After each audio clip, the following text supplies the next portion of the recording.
So welcome everybody again, and it's so lovely to have you here today. And today we have an amazing colleague of mine, Liz Dederer, who really supports men and women, but definitely women in growing their businesses. So she's very much in alignment with who NAWBO is.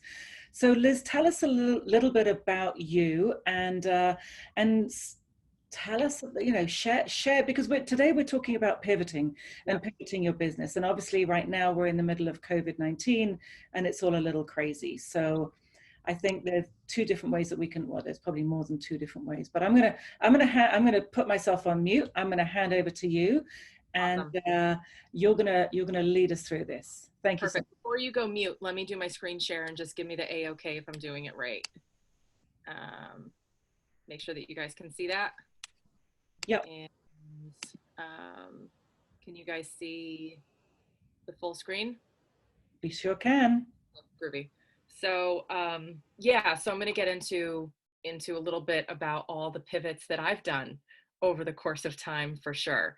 So and I'm not going to click in the chat box because that will totally shiny object me and I'll get totally squirreled. So if anything is in the chat box, just, let me know that I need to address, because I'm going to present, but in this sacred space, I also would love for this to be as conversational as possible. If anyone has any pressing questions about content I'm going over, and then absolutely at the end, we'll have more questions.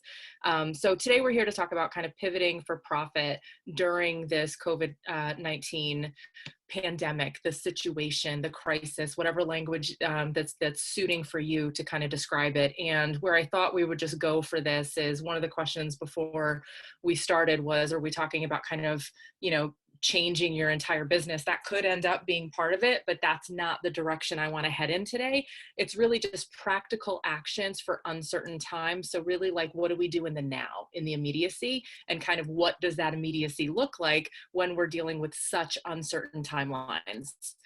So I'll get into a little bit about me and who I am and why I'm anybody to talk about this kind of stuff.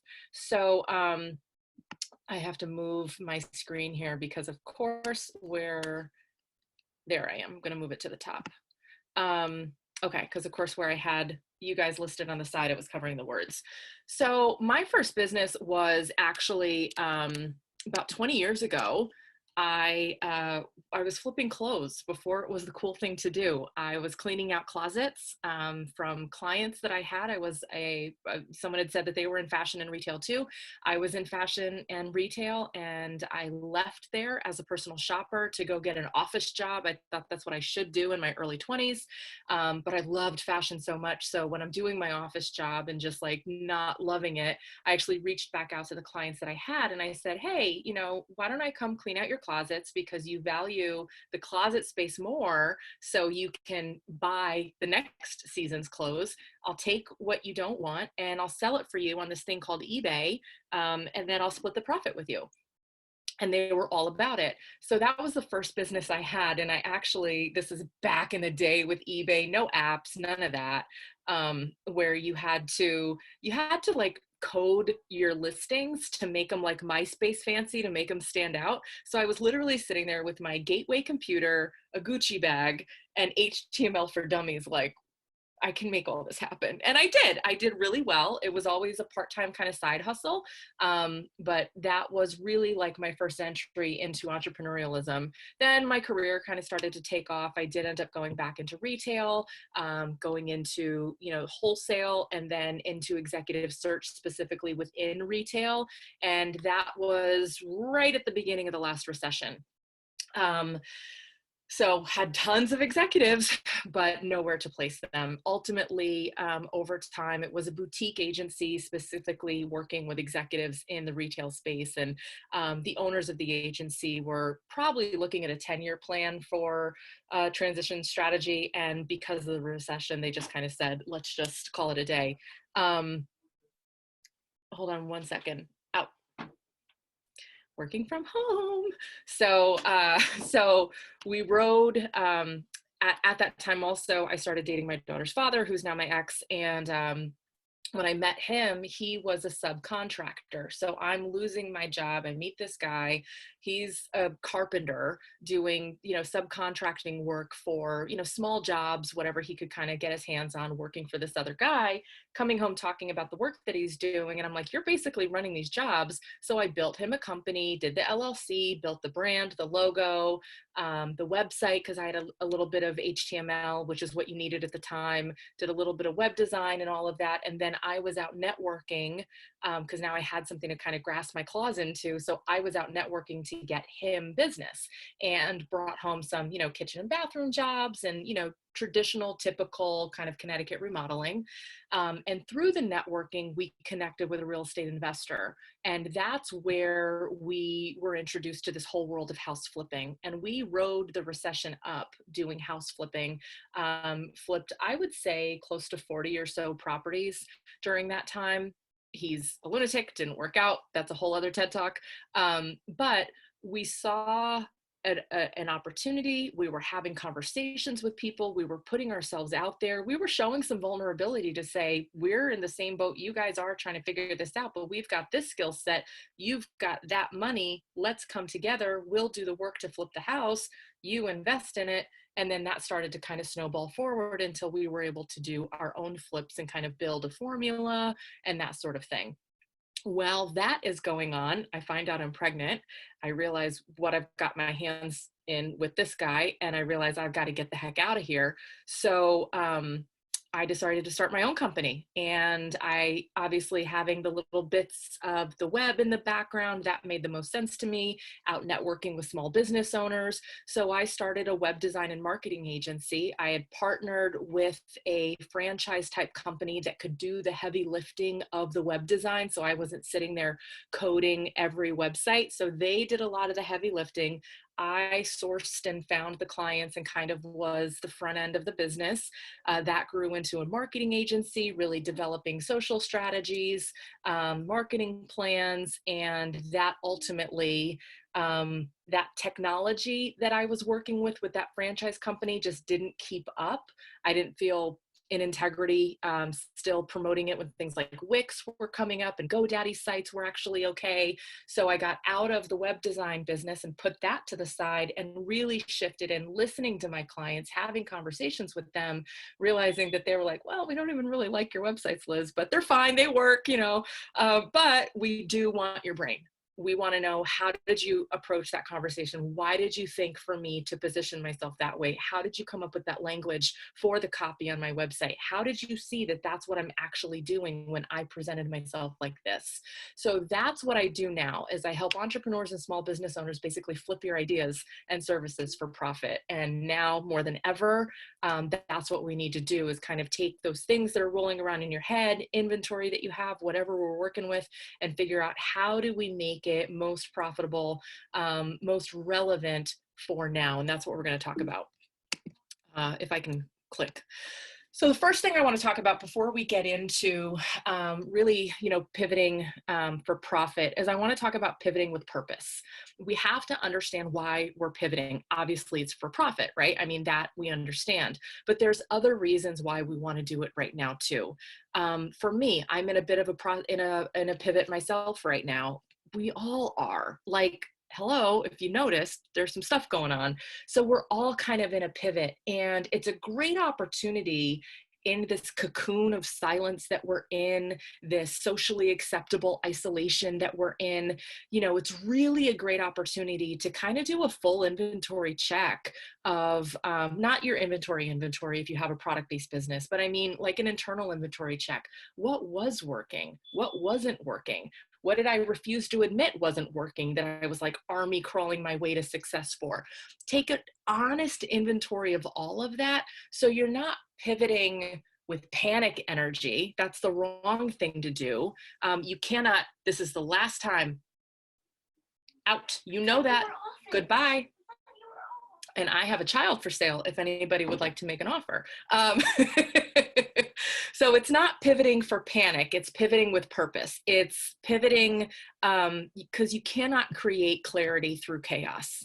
I've done this 1,000 times. I didn't mention fully, but my daughter's father is an alcoholic. So there's that landscape. We made a lot of money and he drank it away. And there was a lot of chaos happening. So the fact that I was able to start a business through all of that, the fact that I was able to become a single mother through all of that, was a miracle. And it's no shock at all that that web design business never really grew at any one time more than 5 clients, right? At any given time. And 5 clients at a given time was really, really huge for me. So it's no wonder I never got really, really big, because I was living in chaos, and you cannot create clarity through chaos. What you can do is you can create some temporary reprieve. So that's the first thing that I want to talk about, is just take an honest to God inventory of what you're working with. Give yourself a permission slip to just go easy on yourself right now.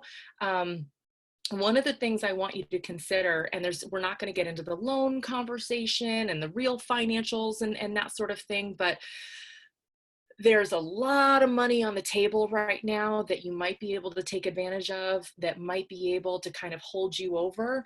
And because everyone is in this flux, you can also start to have conversations with your creditors, with the big bills, with the utilities and that sort of thing, to start kind of moving some money around. Say, can I take this payment and move it to the back end of the loan? The reason why I want to start here is because you need to have an honest inventory of what you're working with. This isn't about, I've been at 5,000 a month and I want to get to 10,000 a month.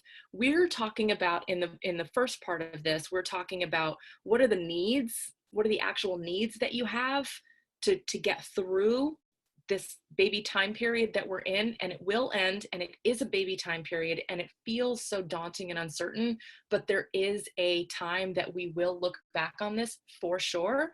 So look at what are the actual numbers that you're working with. What do you need to, what do you have? And then where's the gap?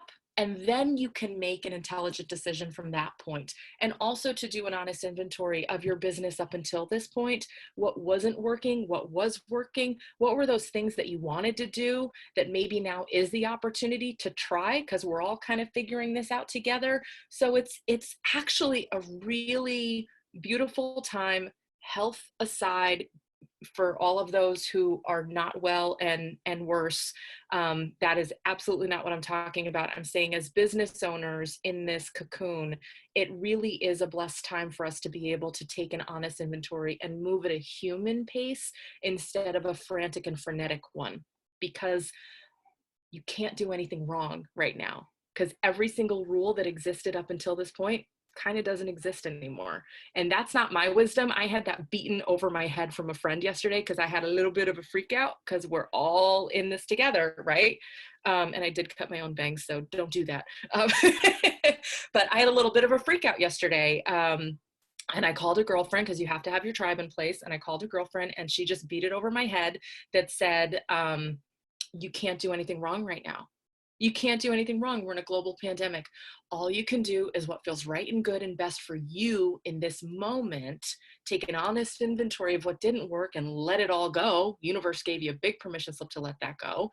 And then kind of look at what is the next thing that you feel like doing, or what is the next thing that needs to get done, not what is the big plan. So that's what we're going to talk about, really pivoting with purpose.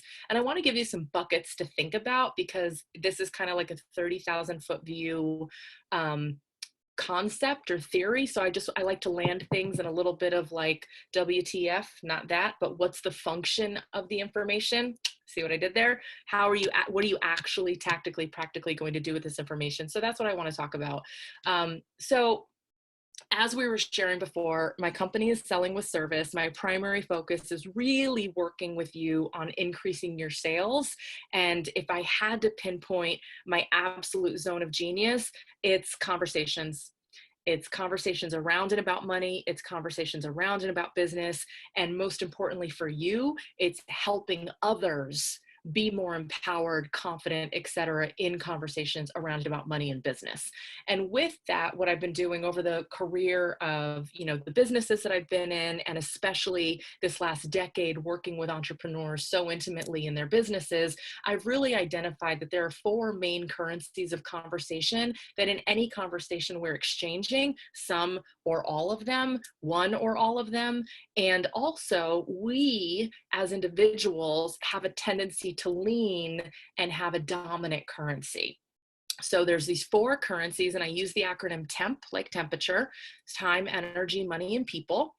And then I break that down even further just to kind of think in terms of buckets of like soft currency and hard currency. So soft currency are your energy and people, the non-quantifiable things, really, I mean, the feelings kind of words and the emotions and that. And the hard currency is obviously time and money. You know, time has a hard currency, money has a hard currency. So that's kind of how I break that down. And the reason why I want to introduce this here is as you're thinking about pivoting for purpose, maybe take an inventory of these 4 currencies and say, how was I spending each of these? How was I spending my time? And I'll tell you in full transparency and vulnerability, because this is 100% safe space, that when I did this, because I have to go back and love and hate those girlfriends that love to tell you what they're like, I think someone once said, and then they come at you with your own advice. And I'm like, I didn't want to hear that right now. But whatever, they gave it right back to me. And they're like, I think someone once said you might want to take inventory of your 4 currencies. And I was like, whatever. So I took inventory of my own 4 currencies, and I realized it was a hard pill to swallow, but I realized part of my drain was that I was spending 80% of my time doing 20% of the work, getting me about 20% of the results. I was really in busy work. And this became so readily apparent to me when my calendar instantly cleared because we're in quarantine and I couldn't go to any of the networking events that I was going to. A lot of busy work that I was doing. And then in the first week of the pandemic, I just picked up my daughter. We came down to Florida, where we are now, from Connecticut, to stay with my parents to kind of ride this thing out together. And my phone was pretty much crickets. Not a lot of people reaching out to me. And I really had to take a hard look at the people currency and realize, woo, who were all those people that I was spending my time with and spending my energy with and the money to go to these events and all this other stuff? Like, I had to do a really hard inventory look at all of that. I had to do a hard inventory look at the clients that I had been working with. So I encourage you to look at yourself through these 4 buckets, take that hard inventory so that you can pivot with purpose. If you love the people you're working with, but you were spending too much time in any one direction, then that's where you need to focus, is how do you want to spend your time? Because guess what? None of the rules apply. You get to do whatever you want to do. If the money was coming in and was okay, but it's not right now, then maybe when I talk about temporary pivots, that's where you want to focus. And you're like, no, my business was good. It's going to be great again. But right now, I've just got a really big dry spell, right? Then you know that and you're good. If your business was killing you, and part of mine was, then you need to look at that energy and be totally honest and use this as a reprieve, maybe to say, I want to dabble in some other things and try some other things to see what does really light me up, what does really fill my energy cup. And I love this kind of analogy from, I want to say it's from Lisa Nichols, that she talks about that you can't fill, it's not even that obviously we can't fill from an empty cup, but you don't even want to fill from a full cup, because then that still makes your cup a little less than. What you want to fill from is the saucer where it spills over. And I was like, that's what we call a holy shift in my world. I don't have that in here, hashtag holy shift, but really to look at what's in these 4 currency cups. Where were you completely drained? And where do you have overflow? And that's a place that you want to keep doing whatever you were doing because it's working. And then where can you give right now from that overflow? So just a personal inventory to kind of get started. I just want to keep an eye on the time. Okay, cool. So the next thing I want to talk about is pivot if possible. Look at your current business, and I'll give you some ideas to kind of get the juices flowing. And then at the end, we can kind of open this up for conversation, and maybe I can brainstorm on your business exactly. But there are some businesses right now that you just like can't do what you were doing. Right? There is no way, because the law says, the quarantine says you can't touch another person. So if you can pivot, I'm going to show you some ways that you can. Some examples are for hands-on people, like literal hands-on people. Instead of doing, you can be teaching right now. A massage therapist. I have a friend who's a massage therapist, and I said to her, she's like, oh my God, I can't make any money. And I was like, you can't touch people, but you can still make money. What if you go to the couples and you have a Zoom session, not where you're teaching them how to get the knot out of their neck, but you're teaching the wife how to give the husband a massage and vice versa, right? You're teaching them some techniques and some skills. That's a great way to teach instead of doing right now. You're still building the relationship, you're still planting the seed. Obviously, they're not going to do it great or wonderful. It's going to be fun and they'll enjoy it, but they're going to want to come back to you to say, can you do it the right way, please? Because I think you put a bigger knot in my shoulder, right? Hairdressers, oh dear Lord, please get some hairdressers online teaching us what not to do when our bangs are getting too long. Help us. They know we're gonna box dye our hair. I'm doing hydrogen peroxide right now. I'm just waiting for my hairdresser to beat me in the chair when I come back to her. Part of the reason I moved to Florida so she can't catch me. Not moved to Florida, but I'm here now. Get online as a hairdresser, do a pay what you can in PayPal, ask for your clients to Venmo you money in a live, or create a Facebook community that you're inviting your clients to and asking your clients to invite their friends to. And maybe it's a fee to join, maybe it's a pay-per-view kind of a thing. We have to get creative in how the money moves, but teach us what to do with our hair. I have a pixie. It's not going to be good. It's decent now, but it's not going to get any better any sooner. None of us are. So that's an idea of teaching versus doing. Nail techs, oh my God, I'm lucky that mine are holding on as long as they are, but what are some things that we can do? How do we remove our nails without completely damaging them, right?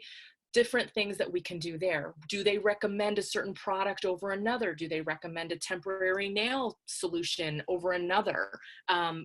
Certain things that they can do to teach instead of do right now that obviously it's not going to, make up the entire revenue of their business before, but something is better than nothing. And the last thing you want to do is if your business was great before and that's all you want to do is step back into it, the last thing you want to do is go radio silent and have your customers move on to somebody else who did do one of these things. That's the last thing you want to have happen.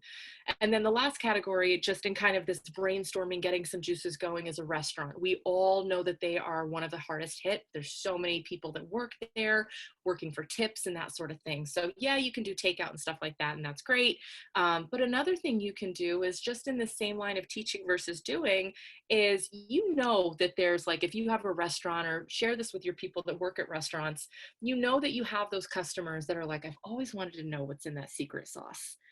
Tell them, have them order the ingredients, have them try to make it at home. And then when you open back up, they're going to want to come in and say, my sauce was horrible compared to yours. I want yours. I want the real thing, right? You think that if you operate from a fear-based place, you're going to think, well, if I give them the ingredients to the sauce, they're never going to come back. Yeah, they will. They can't do it like you. And what are they going to do? Open their own restaurant?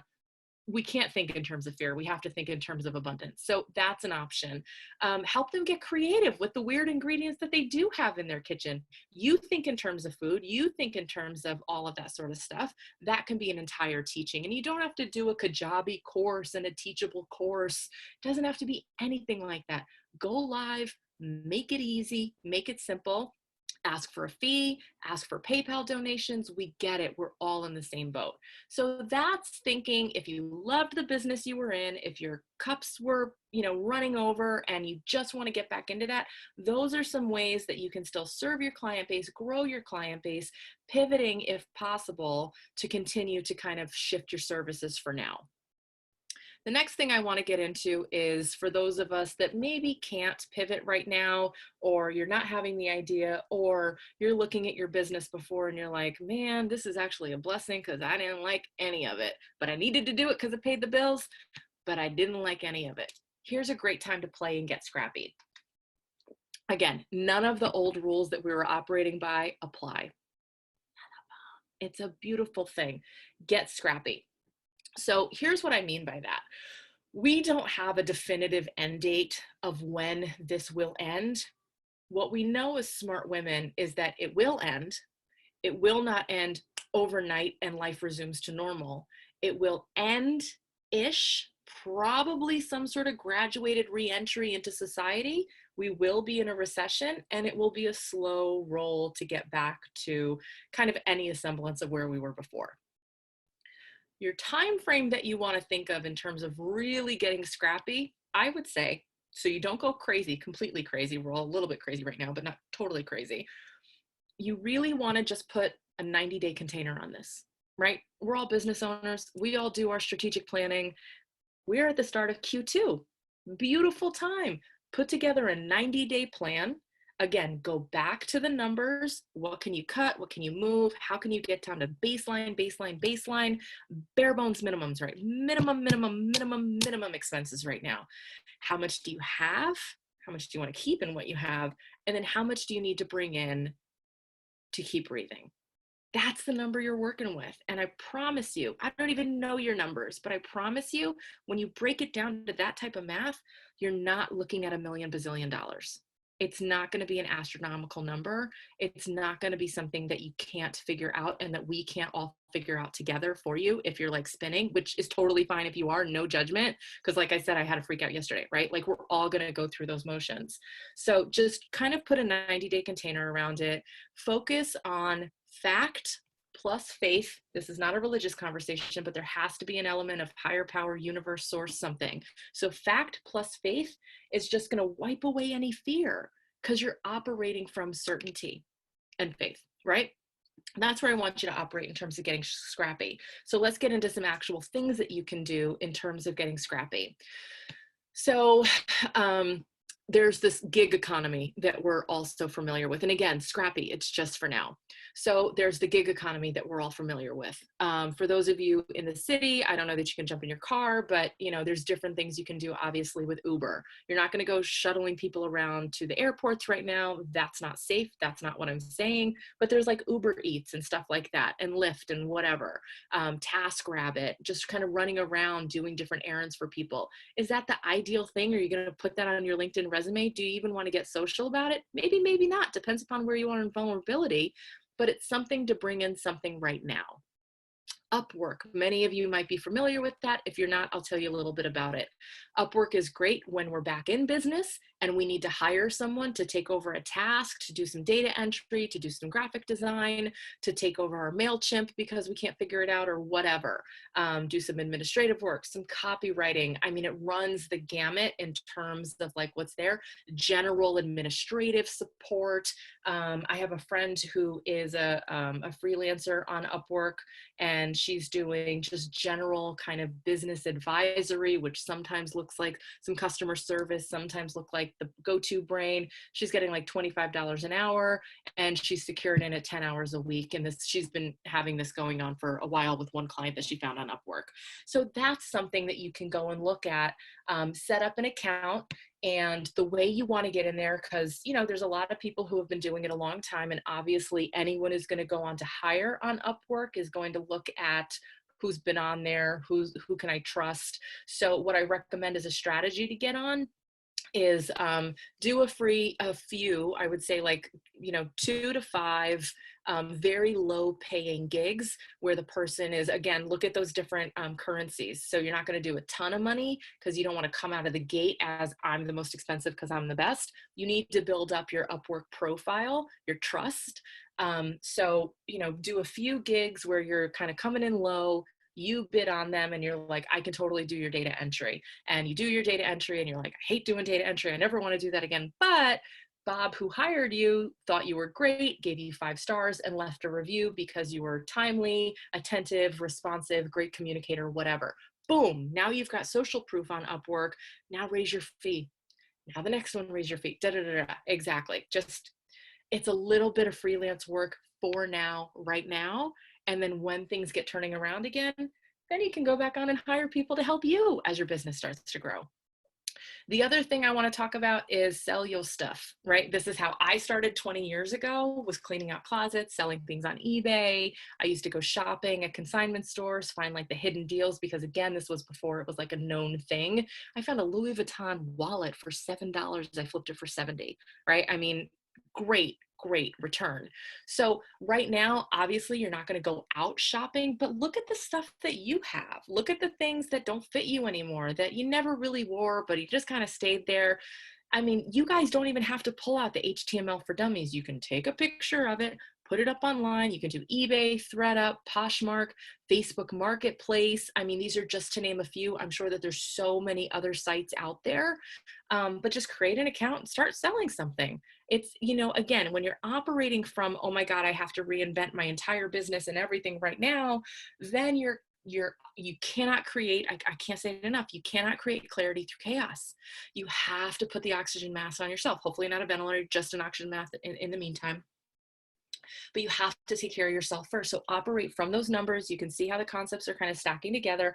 Operate from those numbers, and then you know what you're working with. And you probably only need like 1,000, 2,000 a month to make up a difference right now. You might need more, right? But if you only need 1,000 or two, a little bit of Upwork, a little bit of pictures online, that will start to kind of bridge that gap, right? Not overnight, but that'll start to. And then the last thing I want to talk about, like I said in the beginning, if I had to pinpoint my genius in anything, it's conversations, helping you to have better, stronger conversations. So what I'll say is that because we are going to continue to be business owners, some iteration of our business will transpire on the other side of this, whether it's the one that you love and you just have to find a new way to serve your existing client base, or if you're like, that didn't work for me, I need to reinvent, like I did, going from web design to sales training, etc. This is where you need to get out there and keep having, and I say out there, but you know what I mean, like here. You need to continue to have conversations, because conversations will convert to cash when you have the skills to be able to do it. So what do I mean by that? The whole way I started even getting into sales training and knowing that that's a thing that I could do is because I was pivoting from web design. I didn't want to do the websites anymore. I knew I could help small business owners, but I hadn't really set myself up like that.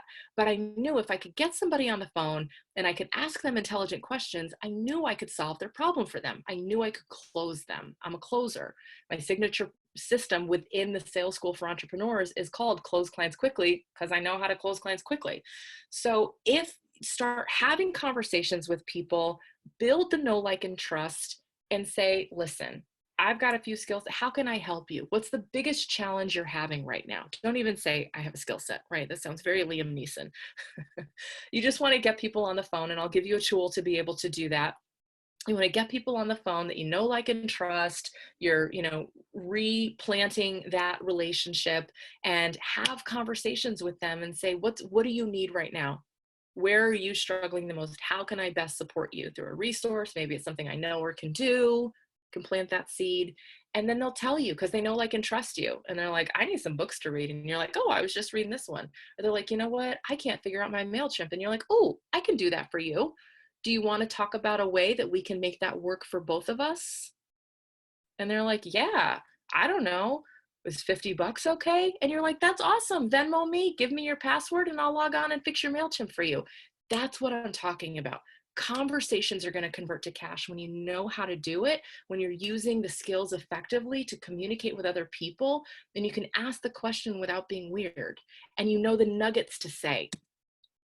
So I do have a totally free resource that I would be crazy not to share with you. It's a Facebook group called the Conversation Creation Challenge.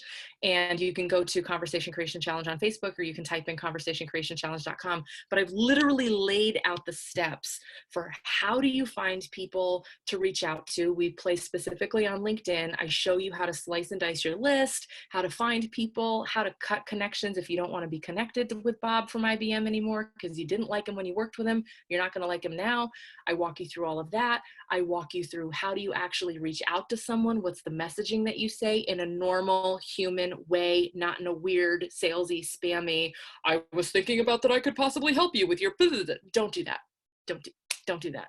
It's just about how do I actually help other people? How do I connect with another human being? How do I talk to somebody? How do I have a conversation? And then I give you some pivot language that you can use, that if you get them on the phone and you're asking the question, how can I best support you? What do you need right now? Maybe it's someone I know, something I know, I have no idea. But what do you need right now? How can I best support you? And if they say something that you're like, that's in my wheelhouse, then you have some language tools to be able to kind of guide them into that. So totally free group, tons of trainings already up there for you to just plug right into. It's a 5-step kind of training process that I walk you through, but I just would be remiss if I didn't share that with you, because this is market research conversations. That's market research. If you want to pivot permanently, this is Scrappy cash in the meantime. This is, again, market research to hear what are the needs that are going on out there. Maybe I can put together kind of a temporary package or product or something.